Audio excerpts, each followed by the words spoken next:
Hey, what's up guys, it's Molotech.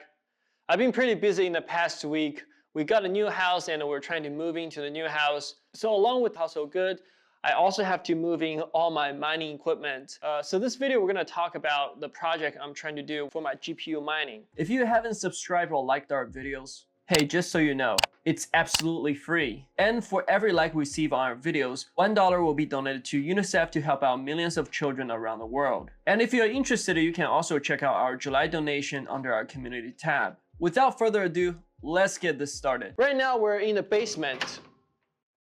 And half of the basement is furnished, the other half is not. So as you can see that there's already some rigs here. I have one rig with 12 GPUs and currently it's pulling about 1000 watt of power. And then there's a smaller rig in the corner, and that's just my experimental rig. This rig would take 5 GPUs, but I was doing some experiment and burned out one of the PCIe ports, and now it only takes 4. I do have a fan right here trying to increase the air circulation. As you can see, currently the temperature in this room is about 74 degrees. So it's actually pretty decent. And this 12 GPU rig here is generating a lot more heat. It actually supports 13 GPUs, but one of the GPU actually burned out recently. I'm trying to get it replaced or repaired.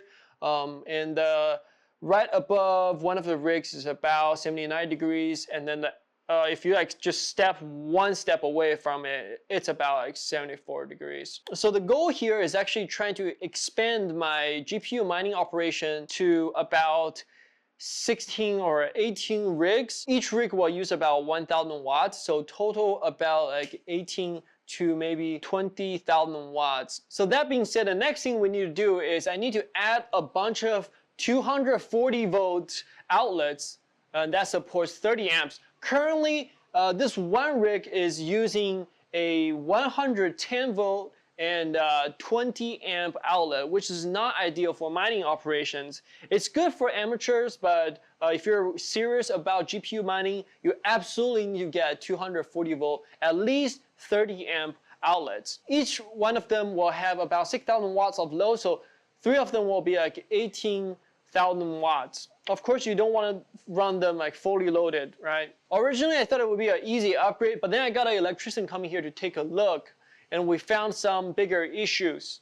When we had our electrician came over here to take a look at the circuit breaker, we actually realized that the main circuit breaker only supports up to 200 amps. You can barely see it, but the rest of them, as you can see, there's 50 amp, 50 amp, 60 amp. There's a bunch of smaller ones. It looks like the previous owner already modified this circuit breaker. They added some space savers down here, and then some of these electricity go down to the basement. And right now, if I add 3 more 240 volt, 30 amp circuit and fully load them, and this circuit is not going to support it. You know, I don't want to lit my house on fire or just keep tripping the electricity. So what we're going to do is we're going to upgrade this panel to 400 amp. So then we also decided to take a look at the box outside. We realized that this meter actually only supports 200 amps. Actually, for a lot of old houses, it only really supports 100 amps. If you're trying to mine, you should probably take a look. In this case, I will actually have to upgrade the outside too. I actually need to get the electrical company to come to take a look, to upgrade the meter, and to make sure the main line actually supports 400 amps instead of 200 amps. You know, these days with all these electrical vehicles and more computers in the homes, we really should have a higher load of main line. Another thing we found out is this house was built a few decades ago. Back then, you only need 1 grounding rod.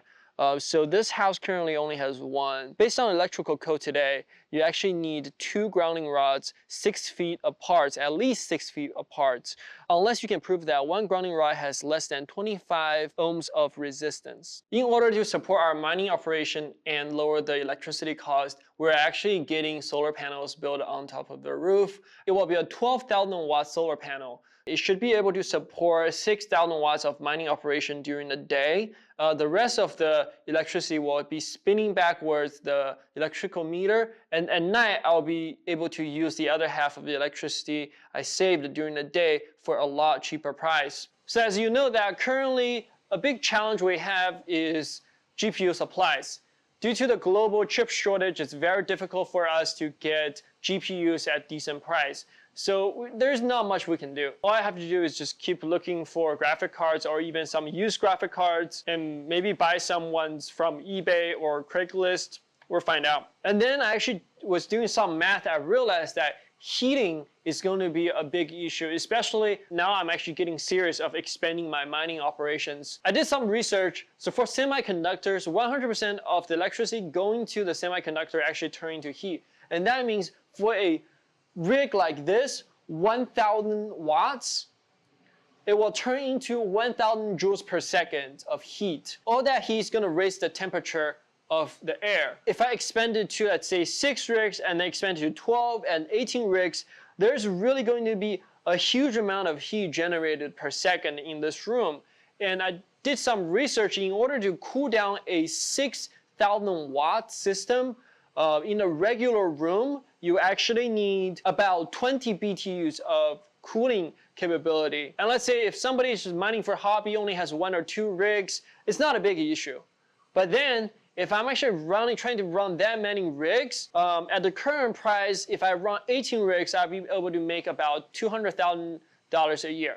But then if I use AC for cooling, based on all the BTUs I calculated, I will need to spend $170,000 on AC cooling. That's really less than ideal. I'll only be making about $30,000 a year. So then I was thinking, what other cooling solutions are there? Like this is a basement. I can't just create like windows. It will cost a lot for me to build a new ventilating system to get the heat out of this room and then get new air into this room. But then I took a look around and I realized that the ground is concrete and the wall is also concrete. But then I remember something I learned in high school physics. So concrete actually has a decent specific heat, and also it has a decent heat conductivity.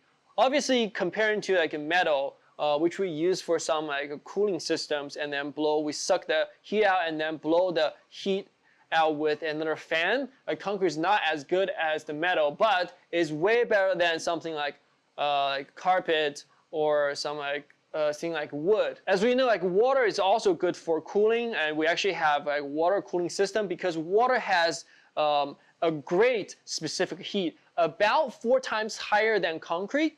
But the problem is density. The density of concrete is a lot higher than water. So what that means is that I'm hoping the concrete will suck most of the heat into itself. This eventually is a huge thermal mass. Air has a lower heat conductivity than the concrete, and then outside of the concrete is some dirt or some rocks and stuff. Those will actually have higher heat conductivity than the air. What that means is that once these walls and the ground absorb the heat from this room, and then most of that heat will actually be absorbed by the environment outside of this basement.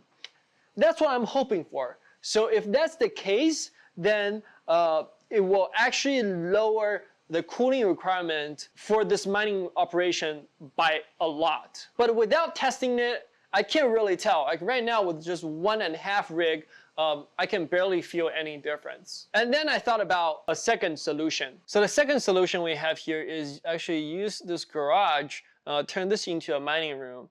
Because this garage, we can actually carve out another window here, maybe or 2, and then blow air in. And then because of the hot air goes upwards naturally, I can get another fan up there blowing hot air into the attic.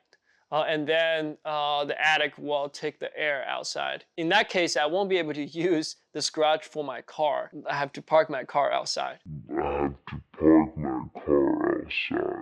And the third solution is using one of the small rooms upstairs to turn this into a mining room. I can use one of the windows or even make another window to blow air in, and then the same thing, I can make another fan up there to blow air into the attic. But the biggest problem of this room is this wall is drywall and wood, and the floor is actually carpet. Wood and carpet and drywall, they have horrible heat conductivity. It's really difficult for the environment to extract heat from the room itself. And you can see that like, no server rooms or mining rooms will actually have carpet or drywall. This is really my last resort. And if I really need the air circulation, this may be a good solution. I just have to take out all these carpets in this room. And I hope I provided some good information and value to you today. This is Mototech. Thank you for watching. I will see you next time.